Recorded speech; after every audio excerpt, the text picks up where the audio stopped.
नमस्ते, प्रणाम। मैं आपका अपना विशु राय हाजिर हूँ जुर्म की दुनिया की एक और कहानी के साथ। साथियों, एक ऐसी कहानी के साथ आज आपके सामने आया हूँ जिसको सुनने के बाद आपके पैरों तले जमीन खिसक जाएगी। एक 13 वर्षीय लड़की के साथ कुछ ऐसा होता है जिसको सुनकर सभी लोग दंग रह जाते हैं। दरअसल मैं बात कर रहा हूँ हरिद्वार की। भला हरिद्वार संतों की नगरी, हरिद्वार में एक थाना लगता है बहादुराबाद थाना। बहादुराबाद थाना के अंतर्गत 24 जून को सुबह करीब 5 बज रहे थे। जगह रहती है हरिद्वार से रोहालकी जाने वाले रास्ते पर एक सुनसान जगह पड़ता है। उसी सुनसान जगह पर एक लड़की की बॉडी बरामद होती है। वह भी बहुत ही भयानक तरीके से उसका एक्सीडेंट हुआ था। पुलिस को फ़ोन किया जाता है और पुलिस मौका वारदात पर पहुंचती है। जाकर देखती है तो लड़की की बॉडी बिल्कुल अजीब तरीके से कुचली हुई थी, यानी कि भयंकर रोड एक्सीडेंट हुआ था। चेहरे पे चोट के निशान थे, सर फटा हुआ था, काफ़ी खून बहा था। अब फौरन ही पुलिस उसकी बॉडी को लेकर जाती है और लोगों से पूछताछ करती है, शिनाख्त करती है। तभी पता चलता है कि वही बहादुराबाद की ही रहने वाली उसी क्षेत्र की एक लड़की जिसका नाम रूबी रहता है। रूबी की उम्र महज 13 साल है। यह उसी रूबी की बॉडी है और 23 जून की सुबह करीब 12 बजे रूबी की माता पिता थाने जा करके उसकी गुमशुदगी की रिपोर्ट दर्ज कराए थे, क्योंकि बेटी किसी के साथ गई थी, लेकिन शाम हो गई, अभी तक वह लौटी नहीं है। अब पुलिस जांच पड़ताल में जुट जाती है कि आखिर इतनी रात को एक्सीडेंट हुआ है। सुबह बॉडी मिलती है और कोई बताने वाला नहीं था। आमतौर पर उस रास्ते पर रात को बहुत कम गाड़ियां चलती हैं। अब पुलिस को सुबह मालूम चलता है तो पुलिस जाती है, बॉडी को लेकर पोस्टमार्टम के लिए भेज देती है और पोस्टमार्टम होता है और बॉडी घर वालों को सौंप दी जाती है। लेकिन पोस्टमार्टम में जो खुलासा होता है उसे सुनने के बाद सभी लोग दंग रह जाते हैं, हैरान रह जाते हैं। किसी को उस घटना पर यकीन नहीं हो रहा था। पुलिस को प्रथम दृष्टया लग रहा था कि यह घटना महज एक एक्सीडेंट है, लेकिन उतनी दूर लड़की पहुंची कैसे? अब पुलिस को शक होता है कि कहीं ना कहीं इसकी हत्या भी की गई है। हत्या को एक्सीडेंट दिखाने के लिए ऐसा किया गया है। अब पुलिस जब पोस्टमार्टम रिपोर्ट आती है तो उसको देखती है तो पता चलता है कि पोस्टमार्टम रिपोर्ट में उस लड़की के साथ रेप जैसी घटना को अंजाम दिया गया था। एक नहीं बल्कि कई लोगों ने मिलकर उसके साथ रेप किया था। अब पुलिस जांच पड़ताल में जुट जाती है। माँ बाप से पूछती है कि आखिर आपको किसी पर शक है? माँ बाप बताते हैं कि पास का ही एक अमित सैनी करके लड़का है जिससे वह बातचीत करती है और कई बार उसके साथ घूमने जाती है, और जिस दिन वह घर से गई थी उस दिन भी वह उसके साथ गई थी। अब पुलिस अमित सैनी से पूछताछ करती है, लेकिन कहीं कुछ पता नहीं चलता है। अमित सैनी अपने घर वालों के साथ उस दिन मौजूद था। अब इधर पुलिस सीसीटीवी फुटेज जो उस रोड पे हाईवे के आसपास लगे हुए थे, करीब 900 से अधिक सीसीटीवी फुटेज पुलिस तलाशती है कि कहीं कुछ तो पता चल जाए। लेकिन उस सीसीटीवी फुटेज में कई जगह कई लड़के उस लड़की के साथ दिखाई देते हैं, लेकिन उससे कुछ साफ पता नहीं चल पा रहा, क्योंकि फ़ोटो काफ़ी दूर से थी तो ना ही लड़के की पहचान हो पा रही थी ना ही लड़की की। लेकिन हल्का फुल्का ये पता चल जा रहा था कि लड़की शायद वही है।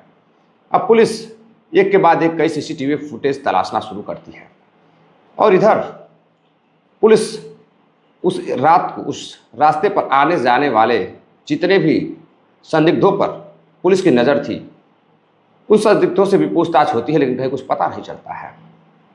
अब इधर पुलिस अपनी जांच पड़ताल और तेज करती है। अब हर कोई जानना चाहता था कि आखिर उस लड़की के साथ ऐसा क्या हुआ, उसके साथ इस तरह की घटना को किसने अंजाम दिया। दरअसल साथियों, पुलिस अब जो फ़ोन होता है, अब उस फ़ोन की लड़की के पास एक फ़ोन रहता है, उसकी कॉल डिटेल्स निकालती है। कॉल डिटेल्स निकालती है तो पता चलता है कि उसके साथ 6 महीनों से करीब अमित सैनी उससे बातचीत करता था, उससे प्रेम संबंध था। और उसके ऊपर जिस दिन गायब हुई थी उसके फ़ोन पर एक लड़का जिसका नाम नितिन रहता है उसका भी फ़ोन आया था। वह गांव के ही पास का रहने वाला था और उस लड़के के पास अब पुलिस शक के बुनियाद पर पहुंचती है तो पता चलता है कि नितिन घर से बाहर है।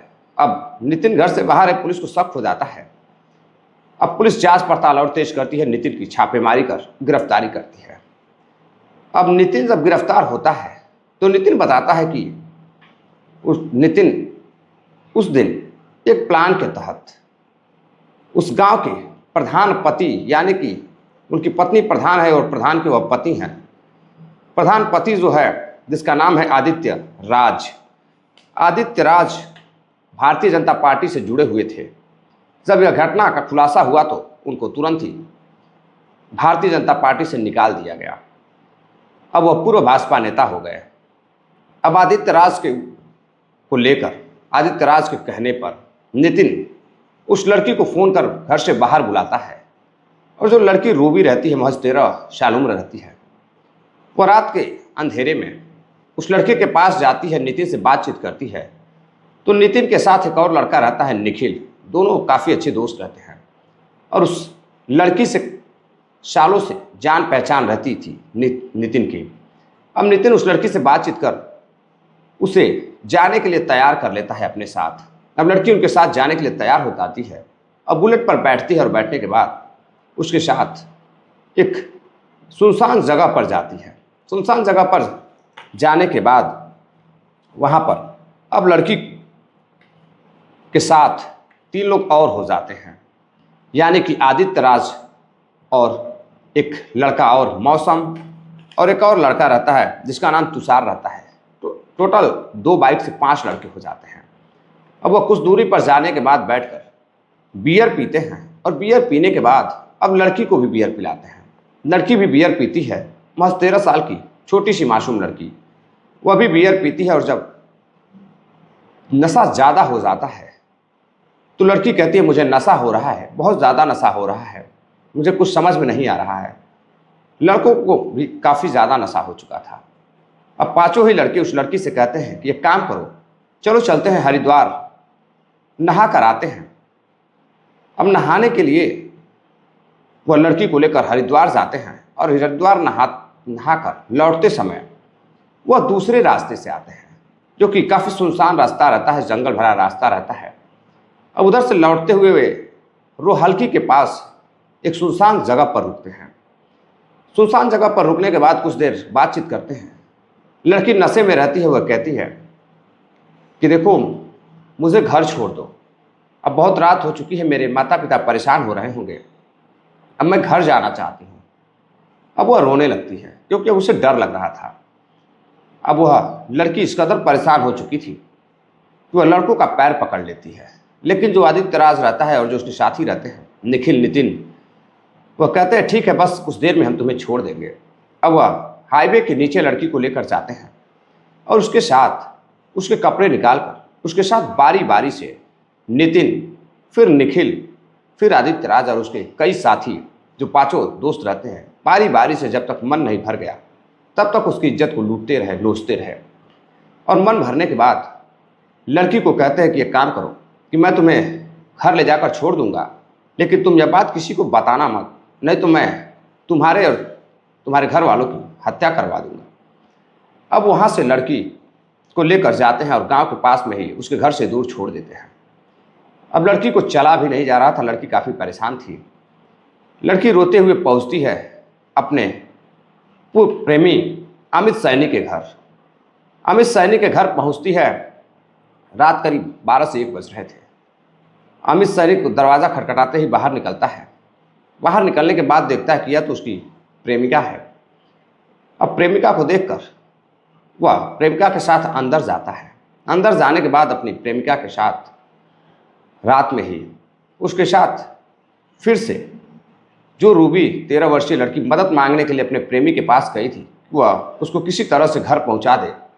वह काफ़ी परेशान है, लेकिन अमित सैनी ने भी उस लड़की के साथ, उसका प्रेमी उस रात उसके साथ फिर से फिजिकल रिलेशन बनाया। अब शारीरिक संबंध बनाने के बाद लड़की रोने लगती है तो अमित पूछता है कि बताओ अब क्या हुआ है। तुम्हें क्या समस्या है, इतनी रात को तुम कहाँ घूम रही हो? उसे लगा कि लड़की छुप कर उससे मिलने आई है। अब अमित सैनी बैठता है, लड़की भी बैठती है। तभी लड़की बताती है कि उसके घर से निखिल और नितिन उसे लेकर के हरिद्वार गए थे और आते वक्त रास्ते में 3 लोग और भी थे। मिलकर उन्होंने बियर पिलाई और उस लड़की के साथ 5 ने बारी बारी से उसका रेप किया। अब जैसे ही यह बात अमित सैनी सुनता है वह बौखला जाता है। अब उसे गुस्सा आ जाता है और अपनी प्रेमिका को पीटने लगता है, मारने लगता है, उसे झगड़ा करने लगता है। अब यह बात सुनकर उसके पिताजी और उसके माताजी अमित सैनी के सोचते हैं कि कमरे से जोर जोर से आवाज़ कहाँ से आने लगी, आखिर कौन कमरे में आ गया। अब अमित सैनी भूल जाता है कि उसके माता पिता भी घर में हैं। अब उसके माता पिता आते हैं, देखते हैं कि उनका बेटा एक लड़की के साथ कमरे में है। अब लड़की को डांटते हुए, धक्का देते हुए, अपने बेटे को डांटते हुए वह लड़की को बाहर निकालते हैं। तभी वह ऐसा धक्का देते हैं कि लड़की चल भी नहीं पा रही थी, वह नशे में थी। वो जाकर गेट से टकराती है और उसका सर फट जाता है, वही वह गिर जाती है, खून बहने लगता है। अभी अमित सैनी देखता है कि अब तो लड़की की हालत और ख़राब हो चुकी है, कहीं कोई बात ना हो जाए। अब वह लड़की को लेकर जाता है। खून वगैरह साफ करने के बाद एक सुनसान जगह रुहालकी के पास वहाँ पहुँचता है और पहुँचने के बाद उस लड़की को ले जाकर एक रात में ही कार आ रही थी, यानी कि अज्ञात वाहन था, उससे अमित सैनी का कोई लेना देना नहीं था। वहीं ले जाकर के उसे छोड़ देता है और उसके बाद आती हुई अज्ञात वाहन को जब देखता है तो फिर से वह वापस आता है और देखता है कि कार आ रही है और पेड़ के पास छुपकर लड़की को धक्का देता है और लड़की कार के सामने आ जाती है। कार वाला भी भाग जाता है और इधर अमित सैनी जाकर देखता है कि लड़की की मौत हो चुकी है, तो वहाँ से वह वापस अपने घर चला जाता है। अब अगले दिन 24 जून को उसकी माँ पहुँचती है आदित्य के पास, जो प्रधान पति होता है ग्राम का। उसके बाद पहुँचने के बाद एक माँ रोते हुए कहती है कि बेटा मेरी जो बेटी है वह रात से गायब है। पुलिस को मैंने बात बताई है लेकिन कहीं कुछ पता नहीं चल रहा है, कुछ करो। अब आदित्य कहता है कि माता जी घबराने की ज़रूरत नहीं है, मैं बिल्कुल आपके साथ खड़ा हूँ, मेरा तो काम ही है लोगों का भला करना। जो आदित्यराज, वही आदित्यराज जो रात को बेटी का इज्जत लूटता है और सुबह एक माँ से कहता है, जब एक माँ उसकी अपनी बेटी की तलाशने के लिए कहती है कि शायद बड़ा नेता है, हो सकता है कि कहीं से इसे कुछ पता चल जाए। अब वह बिल्कुल भी नहीं बताता है कि उनकी बेटी उनके साथ रात में थी। अब उस माँ के साथ मिलकर आदित्य उस लड़की को ढूंढने के लिए निकलता है और आसपास तलाशी करता है, लेकिन कहीं कुछ पता नहीं चल रहा था। लोगों से भी पूछताछ करता है, लेकिन सभी यही कहते कि भाई आपकी लड़की को हमने नहीं देखा है। और जब पुलिस एक के बाद एक पर्दे उठाती गई और राज खुलता गया और अंततः पता चला कि लड़की के कत्ल के पीछे इन 5 ने मिलकर और उसका प्रेमी अमित सैनी, यानी कि टोटल 6 लोगों ने मिलकर उस रात उस लड़की के साथ रेप किया और उसका कत्ल कर दिया। यानी कि जो 5 दोस्त थे ये सिर्फ अपनी हवस मिटाने के लिए लड़की को ले गए थे, लेकिन हवस मिटाने के बाद उन्होंने छोड़ दिया और 6ठा व्यक्ति उसका प्रेमी ने हवस मिटाने के बाद भी उसका कत्ल कर दिया। अब यह जब कहानी, यह घटनाक्रम जब लोगों के सामने आता है न्यूज़ मीडिया के माध्यम से, लोग बड़ा हैरान थे। लोग समझ नहीं पा रहे थे कि हमारे समाज में क्या हो रहा है, आखिर अपनी बहन बेटियों की सुरक्षा कैसे की जाए। अपने ही जब आसपास के लोग दरिंदगी पर उतारी हो जा रहे हैं, हफ्सी दरिंदे बन जा रहे हैं, लेकिन कहीं ना कहीं लड़की को भी रात को जाने की ज़रूरत नहीं थी। अब लड़की को अब नितिन ने ऐसा क्या कहा कि लड़की उनके साथ जाने के लिए तैयार हो गई, या तो लड़की ही जानती है और लड़का नितिन ही जानता है। लेकिन अब जो लड़की इस दुनिया में है ही नहीं, अब उसके घर वाले उसकी बॉडी को लेकर अंतिम संस्कार करते हैं, दाह संस्कार करते हैं, और इधर 6 को पुलिस गिरफ्तार करती है और 4 को गिरफ्तार कर जेल भेज देती है और 2 फरार रहते हैं। अभी भी पुलिस उनकी तलाश कर ही रही है। साथियों, तो ये थी आज की पूरी कहानी। आखिर एक 13 वर्षीय लड़की के साथ ऐसा क्या होता है? क्या इसमें लड़की की भी कहीं ना कहीं कमी थी? अगर कमी थी तो शायद लड़की इतनी समझदार नहीं थी, वो नासमझ थी, अभी नाबालिग थी। और वह जो दरिंदे थे वह तो बालिग थे, वह तो समझदार थे। आखिर उन्हें क्या सज़ा मिलनी चाहिए? इस कहानी पर आप कमेंट कर ज़रूर अपनी राय दीजिएगा और कमेंट ज़रूर करिएगा। चलते चलते कुछ साथियों ने आज कमेंट किया है, अपना नाम लेने की अपील भी की है, जिसमें सहेंद्र रवि जी हैं पांडु झारखंड से, भाई इरफान खान है मध्य प्रदेश गुना के रहने वाले हैं, शेखरन नायर जी हैं या फीजी से हमारी कहानी सुनते हैं। शेखरन नायर जी, आपका बहुत बहुत धन्यवाद जो आप इतनी दूर बैठकर हमारी कहानी को सुनते हैं और प्यारा सा कमेंट करते हैं। पंकज सिंह हैं मऊ उत्तर प्रदेश के रहने वाले हैं, किशन यादव जी हैं, वीरेंद्र ठाकले जी हैं। आप सभी साथियों का बहुत बहुत धन्यवाद जो इतना प्यार सपोर्ट देते हैं। तो उम्मीद है साथियों आपको कहानी पसंद आई हो या घटनाक्रम आपको पसंद आया हो।